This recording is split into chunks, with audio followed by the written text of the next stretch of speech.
शीतलपुर नाम के गांव में बरसात का महीना पूरी तरह से अपने रंग में आ चुका था। बारिश लगातार धरती पर बरस रही थी। चारों ओर सिर्फ बारिश की टप टप और बहते पानी की आवाजें सुनाई दे रही थीं। गौरी, सरकार से इस बार काफी ज्यादा राशन आया है, ट्रक भर के राशन आया है गांव में, लेकिन सरपंच जी उसे बांटने का नाम ही नहीं ले रहे। हमारा क्या होगा राजू? बच्चा भी भूखा है और अब तो जलावन भी नहीं बचा। कब तक ऐसे जिएंगे हम? नहीं गौरी, अब और नहीं। बारिश जरा भी हल्की हुई ना तो मैं खुद जाऊंगा सरपंच के घर, पूछूंगा कि आखिर क्यों नहीं बांट रहे राशन। ये हमारा हक है। हाँ राजू, बात करो, नहीं तो हम ऐसे ही भूखे ही मर जाएंगे। किसी को हमारी परवाह नहीं। मुखिया लाल सिंह बैठा हुआ आग के पास अपना नौकर से बात कर रहा होता है। अरे सरपंच जी, इस बार तो बारिश जैसे रुकने का नाम ही नहीं ले रही। कब से झमाझम बरस रही है। तो होने दो बारिश, हमें क्या चिंता। हमारे घर में तो राशन भरा पड़ा है, इतना भरा है कि अगले 3 महीने भी निकल जाएं तो कोई फर्क नहीं पड़ेगा। वो तो है सरपंच जी, सरकार से जो राशन आया था वो तो पहाड़ जैसा ढेर था, मगर आपने तो आधा भी नहीं बांटा गांव वालों को। बाकी सब गोदाम में ही पड़ा है और कुछ तो आपने बेच भी दिया ना। हाँ हाँ हाँ, अरे बस यही तो मेरी समझदारी है। गरीबों को जितना देना है उतना ही दो, ज्यादा देकर उन्हें आदत क्यों बिगाड़नी। बाकी जो बचा वो मेरे और तुम जैसे समझदार लोगों के लिए है। सही कहा सरपंच जी। तभी तो आज हम आपके पास बैठे हैं, बारिश के मजे ले रहे हैं, गर्मा गर्म चाय पी रहे हैं और चिंता नाम की चीज दूर दूर तक नहीं। इस बार मैंने एक और चीज सोची है, एक चालाकी भरी योजना, जिससे अगली बार और भी ज्यादा राशन बचेगा। बारिश धीरे धीरे हल्की हो जाती है। राजू अपने दोस्त मोहन के घर जाता है। अरे राजू, क्या बात है? बारिश अभी अभी रुकी है और तुम सीधा मेरे घर आ गए। मोहन भैया, आपको तो पता ही है, पिछले कई दिनों से लगातार बारिश हो रही थी। अब हालत ऐसी हो गई है कि घर में राशन का एक दाना तक नहीं बचा। बच्चे भूख से रोते रोते सो जाते हैं। हाँ राजू, बात तो बिल्कुल सही कह रहे हो। हमारे घर का हाल भी कुछ अलग नहीं है। कल तो बस बचा खुचा आटा किसी तरह से पकाया था, अब तो चूल्हा जलाने का भी कुछ नहीं बचा। अब और इंतजार नहीं कर सकता भैया, बारिश रुक गई है, रास्ते भी थोड़ा साफ हो गए हैं। चलिए सीधा मुखिया जी के घर चलते हैं, उनसे पूछते हैं कि राशन का क्या हुआ, कब तक हम भूखे बैठेंगे। तुम्हारे बात में दम है राजू। राशन तो बहुत पहले आ गया था मगर उन्होंने बांटा नहीं। अब समय आ गया है कि हम अपने हक की आवाज उठाएं। सही कहा भैया, अब खामोश बैठने का वक्त नहीं। गांव के और भी लोगों को साथ लेते हैं, सब चलेंगे मुखिया जी के घर, पूछेंगे कि गरीबों का हक आखिर कब मिलेगा। आज राजू और मोहन दोनों सरपंच जी के घर जाते हैं। अरे राजू, मोहन, तुम दोनों आज अचानक मेरे घर पर कैसे आ गए? सब ठीक तो है? मुखिया जी, अब छुपाने का वक्त नहीं है, हम सीधे सवाल करने आए हैं। जो सरकार की तरफ से राशन आया है, आप उसे बांट क्यों नहीं रहे? हाँ मुखिया जी, अब तो बारिश भी रुक चुकी है, रास्ते भी साफ हो गए हैं, अब बहाना बनाने की कोई वजह नहीं बची। गांव के लोग भूखे बैठे हैं और आप राशन दबाकर क्यों रखे हुए हैं? राशन? कैसा राशन? अभी तक तो कोई राशन आया ही नहीं है। सरकार की तरफ से साफ कह दिया गया है कि जब तक बारिश पूरी तरह से खत्म नहीं हो जाती तब तक राशन नहीं भेजा जाएगा। मुखिया जी, झूठ मत बोलिए, हमें सब पता है। ट्रक आया था, गोदाम में माल रखा गया था, कुछ लोगों को चुपचाप बांटा भी गया और कुछ बेच भी दिया गया। अरे भाई, मैं तुमसे झूठ बोलकर क्या हासिल करूंगा? अगर सच में राशन आया होता तो मैं क्यों छुपाता? सरकार ने कहा है कि बारिश पूरी तरह रुकने के बाद ही अगली खेप भेजी जाएगी। मुखिया उन दोनों की एक नहीं सुनता और दोनों को घर से निकाल देता है। राजू, क्या हुआ? मुखिया जी ने राशन दिया या फिर खाली हाथ लौटा दिए? नहीं गौरी, मुखिया जी ने साफ मना कर दिया, बोले सरकार की तरफ से अभी तक कोई राशन आया ही नहीं है। क्या ये कैसे हो सकता है? सरकार तो हर महीने की शुरुआत में ही राशन बेच देती है। मुझे भी यही लग रहा है गौरी। सच कहूं तो मुझे लगता है मुखिया जी झूठ बोल रहे हैं। लेकिन क्यों राजू, हमने उनका क्या बिगाड़ा है? हम तो वैसे ही दिन भर मेहनत करते हैं, 2 वक्त की रोटी के लिए तरसते हैं। पता नहीं गौरी, शायद गरीबों के हिस्से में अब भूख, तकलीफ और आंसू ही रह गए हैं। जब तक वोट चाहिए होता है तब तक सब दरवाजे पर आते हैं। तभी राजू के घर पर सेठ जी आते हैं। पैसे वसूल करने के लिए। अरे राजू, तूने जो कर्जा लिया था पिछले साल वो अभी तक चुकाया नहीं है। अब तक कितना वक्त हो गया। मेरी भी कोई लिमिट है या नहीं? सेठ जी, माफ कीजिए, इस बार मेरे पास सच में कुछ नहीं बचा। बारिश ने खेत बर्बाद कर दिए, फसल बर्बाद हो गई, घर में एक दाना तक नहीं है, बच्चों के लिए भी कुछ नहीं। मुझे तेरे भूखे पेट से क्या लेना देना? मैं तेरा पेट भराने नहीं, अपना पैसा वसूलने आया हूं। और तुझे तो पता है, कागज पे साफ लिखा है, अगर रकम समय पे नहीं चुकाई गई तो मकान जब्त किया जाएगा। सेठ जी, इस घर के सिवा मेरे पास कुछ नहीं है। मुखिया जी ने भी राशन देने से मना कर दिया है, और अब आप अगर ये छत भी छीन लोगे तो मैं अपने बीवी बच्चों को लेकर कहां जाऊंगा? कहीं भी जा, मुझे क्या फर्क पड़ता है। जंगल में जा, नदी किनारे जा, किसी पुल के नीचे सो। जब मेरी रकम नहीं दे सकता तो इस घर में रहने का हक भी खो दिया है तूने। सेठ जी, इंसानियत नाम की भी कोई चीज होती है क्या? गरीबी इतनी बड़ी सजा है कि रहने को छत भी ना बचे। सेठ गौरी और राजू को दोनों को घर से बाहर निकाल देता है। राजू, इतनी तेज बारिश में अब हम कहाँ जाएंगे? घर भी छिन गया, बच्चों का क्या होगा? मुझे तो कुछ समझ में नहीं आ रहा। तुम घबराओ मत गौरी, मैंने सोचा है, मेरा बचपन का दोस्त है मोहन, उसके घर चलेंगे। वो भले इंसान है, हमारी मदद जरूर करेगा। जब सबने मुंह मोड़ा तब भी वो हमारे साथ खड़ा था। मैं जानता हूँ वो हमें यूं बारिश में नहीं छोड़ देगा। हाँ, सच कह रहे हो ना राजू, वो हमें अपने घर में रख लेगा ना। मैं बच्चों को लेकर बहुत डर रही हूँ, कहीं ये बारिश हमें बहा कर ना ले जाए। जब तक मैं जिंदा हूँ तुम्हें और बच्चों को कुछ नहीं होने दूंगा। चलो, देर मत करो, हर पल बारिश और तेज होती जा रही है। अगर अब नहीं निकले तो रास्ता और खतरनाक हो जाएगा। राजू और गौरी दोनों मोहन के घर पहुंचते हैं उसे मदद मांगने के लिए। मोहन, ओ मोहन, जाकर देखो ना। लेकिन सुनो, इतनी बारिश में कोई आया है तो जरूर कोई मुसीबत में होगा। अरे राधिका, और कौन होगा? मेरा दोस्त राजू ही होगा। बेचारा पहले ही बहुत परेशान चल रहा था। तो सुन लो जी, मैं साफ कह रही हूँ, उस फटीचर की कोई मदद मत करना। वो हर वक्त रोता रहता है, बस दुख और मुसीबत की पोटली लेकर आता है। लेकिन राधिका, वो आज सच में मुसीबत में होगा। घर से निकाल दिया गया है, बच्चे साथ में हैं, ऊपर से इतनी बारिश। कम से कम एक रात की शरण तो दे सकते हैं। और हमारा क्या? हमारे पास खुद खाने को कुछ नहीं है।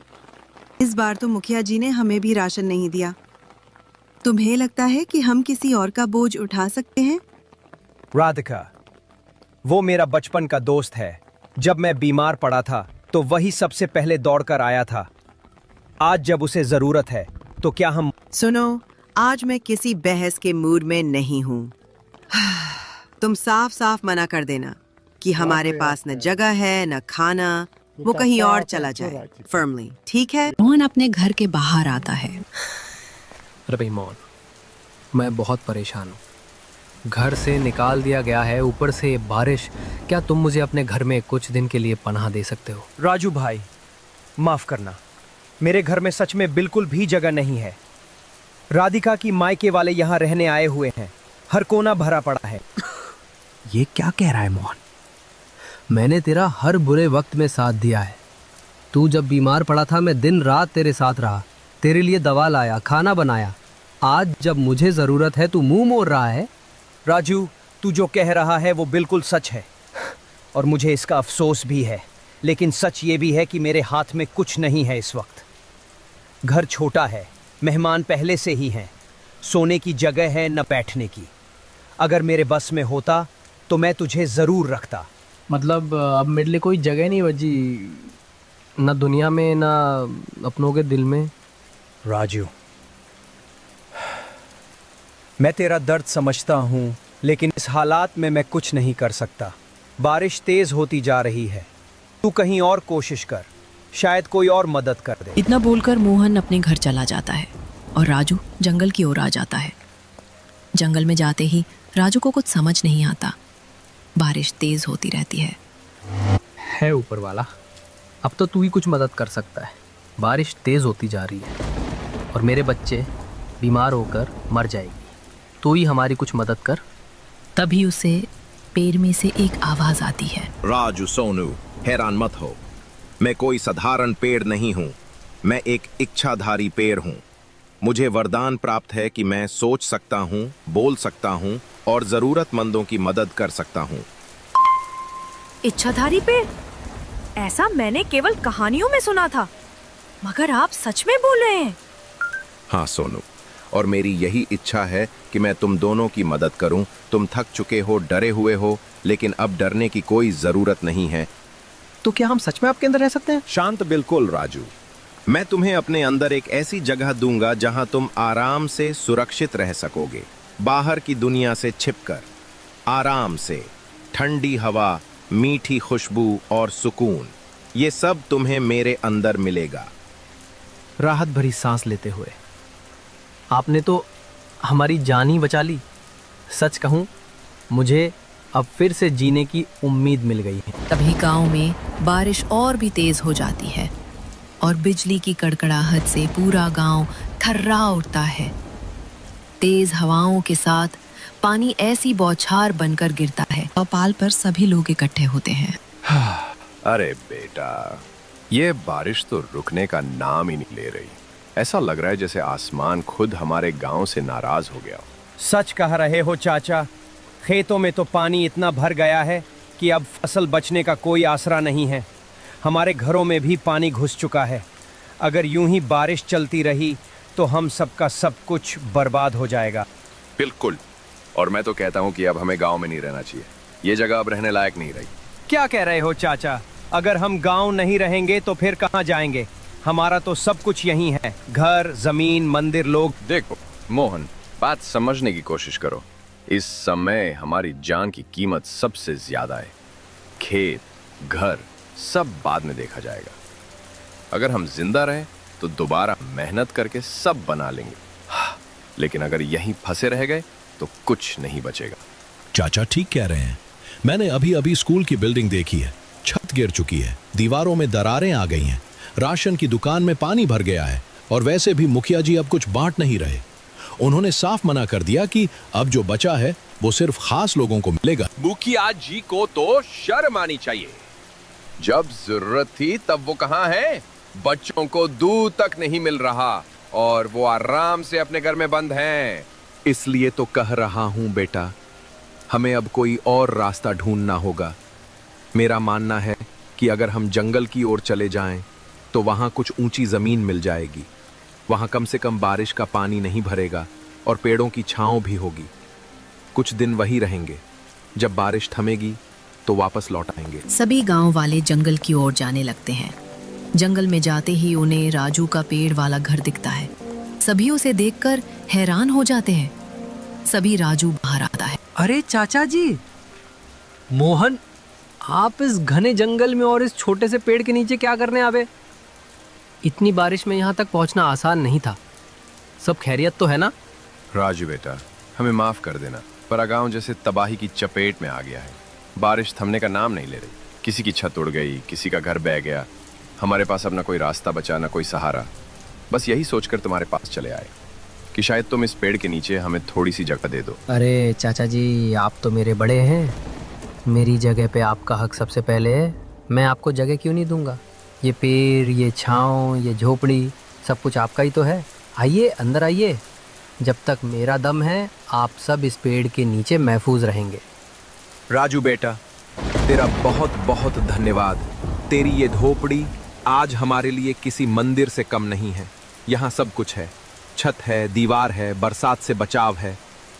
बस एक ही कमी है, खाने को कुछ भी नहीं है। सरपंच जी, कृपया समझने की कोशिश कीजिए। ये पूरा गांव खाली हो चुका है। हर दिशा से पानी गांव की ओर बढ़ रहा है। अब सिर्फ आप ही बचे हैं जो अभी तक यहाँ रुके हुए हैं। लेकिन क्यों खाली करूं मैं? मेरा घर अभी भी ठीक ठाक खड़ा है, कोई दरार नहीं, कोई नुकसान नहीं। गांव वालों के पास पक्के मकान नहीं थे, इसलिए वो डर कर भाग गए। लेकिन मेरे पास सब कुछ है, मजबूत दीवारें, भरा हुआ राशन और छत जो अब तक टिकी हुई है। मुखिया जी, बात सिर्फ दीवारों की नहीं है, ये प्राकृतिक आपदा है। बारिश रुकने का नाम नहीं ले रही, नदियां उफान पर हैं। अगर बाढ़ गांव में घुस आई या आपकी छत गिर गई तो उसका जिम्मेदार कौन होगा? शायद तुम ठीक कह रहे हो। कभी कभी इंसान अपने घर की दीवारों पर इतना भरोसा कर लेता है कि ऊपर वाले की चेतावनी भी उसे सुनाई नहीं देती। शायद ऊपर वाला मुझसे नाराज है, इसलिए ही तो पूरा गांव उजड़ गया और मैं अकेला यहां बचा रह गया। चलिए मुखिया जी, अब वक्त है अपनी जान बचाने का। आप रहेंगे तो फिर से गांव बच सकता है, लेकिन अगर आप ही कुछ हो गए तो इस गांव की उम्मीद भी साथ चली जाएगी। ठीक है बेटा, चलो छोड़ देता हूं मैं भी इस गांव को, लेकिन वादा करो जब बारिश रुकेगी, जब सूरज फिर से निकलेगा तो हम मिलकर इस गांव को फिर से बसाएंगे।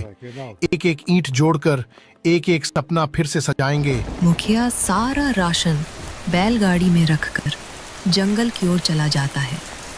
उसे वहां पर राजू चाचा जी और मोहन सब मोहन चाचा जी, मैं आपका बहुत बड़ा गुनहगार हूँ।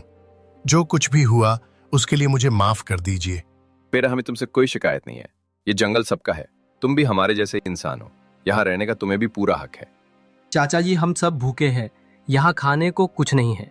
बच्चे 3 दिन से एक दाना तक नहीं खा पाए। खाने की चिंता अब तुम मत करो राजू। देखो, मैं ये बैलगाड़ी में ढेर सारा राशन भरकर लाया हूँ।